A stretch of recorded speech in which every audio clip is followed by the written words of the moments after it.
ദുബൈയിൽ അനധികൃതമായി വസ്തുവകകൾ വാങ്ങിക്കൂട്ടിയവരെ കണ്ടെത്താൻ ഇഡി നീക്കം തുടങ്ങി.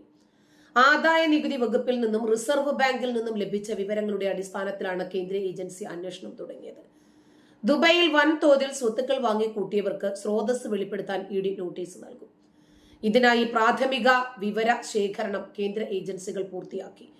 മലയാളികളടക്കം നിരവധി പേർ പട്ടികയിലുണ്ട് എന്നാണ് വിവരം. വിദേശ നാണ്യ ചട്ടം ലംഘിച്ചതുമായി ബന്ധപ്പെട്ട വിവരങ്ങളും എൻഫോഴ്സ്മെന്റ് ഡയറക്ടറേറ്റ് തേടിയിട്ടുണ്ട്. ദുബൈ കേന്ദ്രീകരിച്ച് രൂപീകരിച്ച ഷെൽ കമ്പനികളിൽ പലതും ഇന്ത്യക്കാരുടേതാണ്. ഇതും അന്വേഷണ പരിധിയിൽ വരും.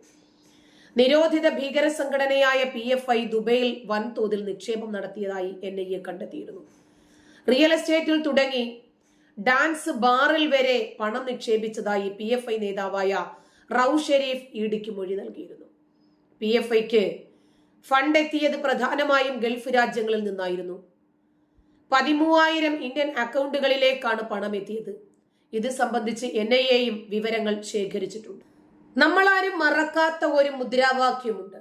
ഒരുപക്ഷെ മാസത്തിൽ ഒരിക്കലെങ്കിലും ഏതെങ്കിലും ഒരു മുഖ്യധാരാ ചാനലോ അതല്ലെങ്കിൽ ഏതെങ്കിലും ഒരു സോഷ്യൽ മീഡിയ പ്ലാറ്റ്ഫോമോ ആ മുദ്രാവാക്യം നമ്മളെ ഓർമ്മിപ്പിച്ചുകൊണ്ടേയിരിക്കും. കാരണം ഒരിക്കലും മറക്കാൻ പാടില്ലാത്ത ഒരു മുദ്രാവാക്യം.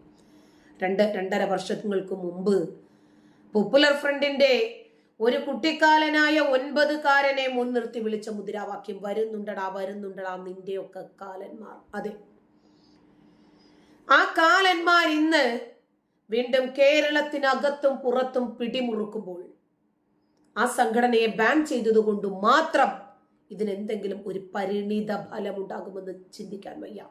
അവരാണ് ഇന്നിപ്പോഴിതാ ഇവിടെ നിരോധിച്ചെങ്കിലും ദുബൈ ആസ്ഥാനമാക്കി കോടികൾ, മില്യൺ കണക്കിന് ബില്യൺ കണക്കിന് പണമാണ് ഡാൻസ് ബാറിലും റിയൽ എസ്റ്റേറ്റ് മേഖലയിലും ഈ ഉണ്ടിപ്പണത്തിന്റെ രൂപത്തിലുമൊക്കെ ഇറക്കിയിട്ടിരിക്കുന്നത്. 13,000 മുതൽ 16,000 വരെ മലയാളികളുടെ അക്കൗണ്ടുകളിലേക്കാണ് പോപ്പുലർ ഫ്രണ്ട് കോടികൾ ട്രാൻസാക്ട് ചെയ്തത് എന്ന് മറക്കരുത്. അപ്പോൾ ഇവരെന്താണ് ഈ കേരളത്തിൽ ചെയ്തത്? അവർക്ക് എല്ലാ മണ്ണും ഒരുപോലെയാണ്. അവർക്ക് സുലഭമായി അവരുടെ ഭീകരവാദവും ഇന്ത്യ വിരുദ്ധതയും പ്രകടിപ്പിക്കാൻ പറ്റിയ മണ്ണ് എവിടെയാണോ, അതിന് പറ്റുന്ന സാഹചര്യം ഏതാണോ, തീർച്ചയായിട്ടും അവരത് പ്രയോജനപ്പെടുത്തുക തന്നെ ചെയ്യും. ഇന്ത്യയെ ഒരു ഇസ്ലാമിക രാജ്യമാക്കുക എന്നുള്ള ഏക ലക്ഷ്യത്തിലായിരുന്നു ഇവർ പ്രവർത്തിച്ചിരുന്നത്. ഇവർക്ക് വിദേശത്ത് നിന്ന് വരുന്ന കോടിക്കണക്കിന് പണവും നമ്മുടെ നാട്ടിലെ കസ്റ്റംസ് ആയിരുന്നാലും എൻഫോഴ്സ് ആയിരുന്നാലും പച്ചവെളിച്ചമായിരുന്നാലും എല്ലാ മേഖലകളിലും എല്ലാ ഔദ്യോഗിക തലങ്ങളിലും ഇവരെ വളർത്തുകയും ഇവരെ പ്രോത്സാഹിപ്പിക്കുകയും ചെയ്യുന്ന ഒരുപാട് ഉദ്യോഗസ്ഥരുള്ളത് കൊണ്ട് തന്നെ ഇവരൊരിക്കലും പിടിക്കപ്പെടാതെ പോയി. 2006 മുതൽ 2022 വരെ കയറൂരി വിട്ട രൂപത്തിലുള്ള സ്വൈരവിഹാരമായിരുന്നു ഇവർ ഈ കേരളക്കരയിൽ നടത്തിക്കൊണ്ടിരുന്നത്. ഇവരെ നിയന്ത്രിക്കാനോ അതല്ലെങ്കിൽ ഇവരെ ഒന്ന് പുറകെ നടന്ന് ഇവരെ ഒന്ന് വാച്ച് ചെയ്യാൻ, നിരീക്ഷിക്കാൻ പോലും സർക്കാർ വൃത്തങ്ങൾ ഭയപ്പെട്ടു. കാരണം ഇവരുടെ പ്രവർത്തന രീതികളും മേഖലകളും ഭയപ്പെടുത്തുന്നതായിരുന്നു. ഈ നിരോധിത ഭീകര സംഘടനയായ പോപ്പുലർ ഫ്രണ്ടിന്റെ മുൻ ചെയർമാനായ ഈ അബൂബക്കറിന്റെ ജാമ്യാപേക്ഷ സുപ്രീം കോടതി തള്ളിയത് വെറുതെയല്ല. യുവാക്കൾക്കിടയിൽ, വിദ്യാർത്ഥികൾക്കിടയിൽ, വൃദ്ധരായ ആളുകൾക്കിടയിൽ, സ്ത്രീകൾക്കിടയിൽ, പെൺകുട്ടികൾക്കിടയിൽ ഇങ്ങനെ വ്യത്യസ്തമായി ഈ ഭീകരത, രാജ്യവിരുദ്ധത, ഇസ്ലാമിക രാജ്യം സ്ഥാപിക്കുക എന്ന ലക്ഷ്യത്തിനു വേണ്ടിയുള്ള പ്രവർത്തനങ്ങൾ ക്രമീകരിക്കുന്നതിന് വേണ്ടി ആളുകളെ നിയന്ത്രിച്ചിരുന്ന ഒരു വ്യക്തി കൂടിയാണ് അബൂബക്കർ. ഇതിന്റെ മുൻ ചെയർമാൻ കൂടിയാണ് ഇദ്ദേഹം പല തവണകളിലായി എല്ലാ കീഴ്ക്കോടതികളും ഇദ്ദേഹത്തിന്റെ ജാമ്യാപേക്ഷ നിരസിച്ചപ്പോഴെല്ലാം ഇദ്ദേഹം മേൽക്കോടതികളെ സമീപിച്ചു കൊണ്ടേയിരുന്നു. ഒടുവിൽ സുപ്രീം കോടതിയും തീരുമാനിച്ചു ജാമ്യം നൽകാൻ പറ്റിയ കക്ഷിയല്ല അദ്ദേഹം.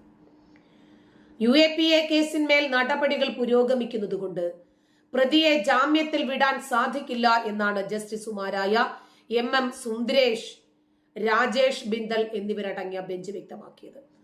ആരോഗ്യപരമായ കാരണങ്ങളാൽ ജാമ്യം അനുവദിക്കണം എന്നായിരുന്നു അബൂബക്കറിന്റെ വാദം. നേരത്തെ വിചാരണ കോടതിയും ഹൈക്കോടതിയും ജാമ്യാപേക്ഷ തള്ളിയിരുന്നു. 2022 പോപ്പുലർ ഫ്രണ്ടിനെ നിരോധിച്ചതിന്റെ ഭാഗമായിട്ടാണ് അബൂബക്കർ അറസ്റ്റിലാകുന്നത്. കോഴിക്കോട് കൊടുവള്ളി സ്വദേശിയാണ് ഈ അബൂബക്കർ. വിവിധ സംസ്ഥാനങ്ങളിൽ ഭീകരവാദ പ്രവർത്തനങ്ങൾ നടത്താൻ PFI അംഗങ്ങൾ ഗൂഢാലോചന നടത്തുകയും രാജ്യത്തിനകത്തു നിന്നും പുറത്തുനിന്നും ഫണ്ട് ശേഖരിച്ചു എന്നുമായിരുന്നു അദ്ദേഹത്തിനെതിരെ ഉണ്ടായിരുന്ന കേസ്. ഇന്ത്യൻ ഭരണഘടനയ്ക്ക് പകരം രാജ്യത്തെ ഇസ്ലാമിക നിയമപ്രകാരമുള്ള ഖിലാഫത്ത് ഭരണം സ്ഥാപിക്കുന്നതിനു വേണ്ടി സർക്കാരിനെ അട്ടിമറിക്കാൻ ലക്ഷ്യമിട്ട് ആയുധ പരിശീലനവും അബൂബക്കറിന്റെ നേതൃത്വത്തിൽ നടത്തിയിരുന്നു. അപൂർവമായിട്ടുള്ള അർബുദ രോഗമായ ഗ്യാസ്ട്രോ ഈസോഫേഷ്യൽ ജംഗ്ഷൻ അഡിനോകാർസിനോമ ഈ രോഗത്തിന്റെ ആളാണ്. ഈ രോഗം ബാധിച്ച വ്യക്തി കൂടിയാണ് താൻ എന്ന് ചൂണ്ടിക്കാണിച്ച് നിരവധി തവണയാണ് ഇദ്ദേഹം കോടതിയെ സമീപിച്ചത്. ഹൈക്കോടതി ജാമ്യാപേക്ഷ തള്ളിയതോടുകൂടി സുപ്രീം കോടതിയെ സമീപിച്ചെങ്കിലും ആരോപണങ്ങൾ ഗുരുതരമാണ് എന്ന് ചൂണ്ടിക്കാണിച്ച് NIAക്ക് സുപ്രീം കോടതി നോട്ടീസ് അയക്കുകയും ചെയ്തു. എത്ര വലിയ അപൂർവ രോഗമാണ് ഇദ്ദേഹത്തിനെങ്കിലും ശരി, ഇദ്ദേഹം ചെയ്തത് ഈ രാജ്യത്തിന് ഒരു രൂപത്തിലും നിരക്കാത്ത പ്രവൃത്തികളായിരുന്നു. രാജ്യദ്രോഹം ചെയ്യാൻ ഇദ്ദേഹത്തിന് ഒരു രോഗവും ബുദ്ധിമുട്ടായിരുന്നില്ല, ഇദ്ദേഹത്തിന് ഒരു പ്രയാസവും ഉണ്ടായിരുന്നില്ല. ആയുധ പരിശീലനം അടക്കം നൽകാനും ഇദ്ദേഹത്തിന് ഒരു പ്രയാസവും ഉണ്ടായിരുന്നില്ല. അതിനെയൊക്കെ കണക്കിലെടുത്ത് ഇദ്ദേഹത്തിന് ഒരു രൂപത്തിലും ജാമ്യം നൽകാൻ പാടില്ല എന്ന രൂപത്തിലാണ് സുപ്രീം കോടതിയിൽ എത്തിച്ചേർന്നത്. സംഘടനയ്ക്ക് തുടക്കമിട്ടത് ഈ അബൂബക്കർ ആയിരുന്നു. പിന്നീട് NDF എന്ന പേരിൽ കേരളത്തിലെ ആദ്യത്തെ ഇസ്ലാമിക മൗലികവാദ സംഘടനയ്ക്ക് തുടക്കമിട്ടതും അബൂബക്കർ ആയിരുന്നു. പോപ്പുലർ ഫ്രണ്ടിന്റെയും SDPIയുടെയും സ്ഥാപക നേതാക്കളിൽ ഒരാളും അബൂബക്കർ തന്നെ. പിന്നീട് SDPI പോപ്പുലർ ഫ്രണ്ട് സംവിധാനം തേജസ് എന്ന പേരിൽ പത്രം തുടങ്ങിയപ്പോൾ അതിന്റെ മാനേജിംഗ് ഡയറക്ടറുമായിരുന്നു. അങ്ങനെ കേരളത്തെ ഇസ്ലാമിക രാഷ്ട്ര നിർമ്മിതിക്കുള്ള ഒരു ഭൂമികയാക്കി മാറ്റാൻ ദൃഢപ്രതിജ്ഞ ചെയ്ത് ജീവിച്ച ആളായിരുന്നു അബൂബക്കർ. 2022 സെപ്റ്റംബർ മാസം 22-ാം തീയതി അനേകം പോപ്പുലർ ഫ്രണ്ട് നേതാക്കൾക്കൊപ്പം അബൂബക്കറും അറസ്റ്റിലായി. 2.5 വർഷമായി വെളിച്ചം കാണാതെ അബൂബക്കർ ജയിലിൽ കഴിയുന്നു. അബൂബക്കറിന് പക്ഷേ ഇനി ഇസ്ലാമിക രാഷ്ട്രം നിർമ്മിക്കാൻ കഴിയും എന്ന സ്വപ്നമൊക്കെ നഷ്ടപ്പെട്ടു. എല്ലാ കള്ളത്തരങ്ങളും പൊളിഞ്ഞതോടെ ഇസ്ലാമിക രാഷ്ട്ര നിർമ്മാണമൊക്കെ ഉപേക്ഷിച്ച് എങ്ങനെയെങ്കിലും ഭാര്യയോടും കുടുംബത്തോടും ഒപ്പം സമാധാനത്തോടെ ജീവിക്കാൻ ആഗ്രഹിക്കുകയാണ്. അതുകൊണ്ടാണ് ഇസ്ലാമിക രാഷ്ട്രവാദത്തെ തള്ളി പറഞ്ഞുകൊണ്ട് അബൂബക്കർ ഇപ്പോൾ കോടതികൾ കയറിയിറങ്ങി എങ്ങനെയെങ്കിലും ജാമ്യം തരണം എന്നാവശ്യപ്പെടുന്നത്. ഇക്കഴിഞ്ഞ മെയ് മാസം ഡൽഹി ഹൈക്കോടതിയിൽ പോയി കാലിൽ പിടിച്ചുകൊണ്ട് യാചിച്ചിരുന്നു ഭാര്യയോടും മക്കളോടും ഒപ്പം ജീവിക്കണം ശേഷിക്കുന്ന കാലം എന്നാണ് ആഗ്രഹിക്കുന്നത്. ദയവായി ജാമ്യം തരണമെന്ന് ഹൈക്കോടതി തള്ളിക്കളഞ്ഞു എന്ന് മാത്രമല്ല, രാജ്യത്തെ ജനാധിപത്യ സംവിധാനത്തെ അട്ടിമറിച്ച് ഖിലാഫത്ത് ഭരണം സ്വപ്നം കണ്ട അബൂബക്കറിനും കൂട്ടർക്കും ജാമ്യം അർഹിക്കുന്നില്ല എന്ന് പറഞ്ഞ് വിധി എഴുതി. പിന്നീട് സുപ്രീം കോടതിയെ സമീപിച്ചു. മെഡിക്കൽ കാരണങ്ങളാൽ തനിക്ക് ജാമ്യം നൽകണം എന്നാണ് അബൂബക്കറിന്റെ ആവശ്യം. പാർക്കിൻസൺ രോഗം ബാധിച്ചിരിക്കുന്നു, ക്യാൻസർ ബാധിച്ചിരിക്കുന്നു, ഇനി അധികകാലം ആയുസ് ബാക്കിയില്ല. അതുകൊണ്ട് സമാധാനത്തോടെ ശിഷ്ടകാലം ജീവിക്കാൻ അനുവദിക്കണമെന്ന് ആവശ്യപ്പെട്ട് സുപ്രീം കോടതിയിൽ പോയി. സുപ്രീം കോടതി ഡൽഹി എയിംസിനോട് മെഡിക്കൽ റിപ്പോർട്ട് കൊടുത്തു. മെഡിക്കൽ റിപ്പോർട്ടിൽ പാർക്കിൻസണും ക്യാൻസറും സ്ഥിരീകരിച്ചിട്ടുണ്ട്. എന്നാൽ ആവശ്യത്തിന് ചികിത്സ കസ്റ്റഡിയിൽ തന്നെ കിട്ടുന്നുണ്ട്. രാജ്യത്തിന്റെ ജനാധിപത്യത്തെ അട്ടിമറിക്കാൻ ശ്രമിച്ച അബൂബക്കർ ഒരുപക്ഷേ ഇക്കഴിഞ്ഞ 10 വർഷത്തോളം കോൺഗ്രസ് ആയിരുന്നു ഈ രാജ്യം ഭരിച്ചിരുന്നതെങ്കിൽ ഇന്ന് ഈ രാജ്യത്തെ നശിപ്പിക്കുന്നതിനു വേണ്ടി പരിശ്രമിച്ച ഇത്തരം ആളുകൾ ജയിലിൽ കിടക്കുന്നു. ഇതിന് പകരം കിടക്കേണ്ടി വന്നത് രാജ്യസ്നേഹികളാകുമായിരുന്നു. ഈ രാജ്യത്തിനു വേണ്ടി പണിയെടുത്ത, ഈ രാജ്യത്തിന്റെ നിലനിൽപ്പിന് വേണ്ടി ശബ്ദിച്ച ആളുകളെ കൊണ്ട് തീഹാർ ജയിലുകൾ നിറയുമായിരുന്നു, സംശയമില്ല. നരേന്ദ്രമോദി ഭരിച്ചിരുന്നുകൊണ്ട് മാത്രമാണ് ഈ രാജ്യത്ത് പോപ്പുലർ ഫ്രണ്ടിനെ നിരോധിക്കാൻ സാധിച്ചത്.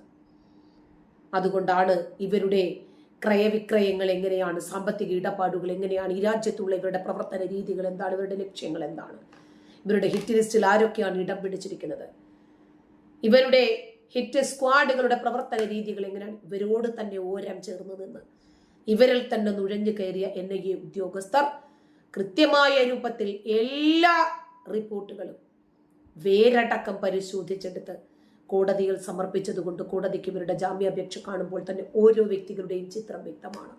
ഇവരെന്താണ് ഈ രാജ്യത്ത് നടപ്പിലാക്കിയത്, എന്താണ് ഇവരെ നടപ്പിലാക്കാൻ തീരുമാനിച്ചിട്ടുള്ളത്. അതുകൊണ്ട് ഒരു കാരണവശാലും സുപ്രീം കോടതി ഇവർക്ക് ജാമ്യം കൊടുക്കില്ല. നന്ദി.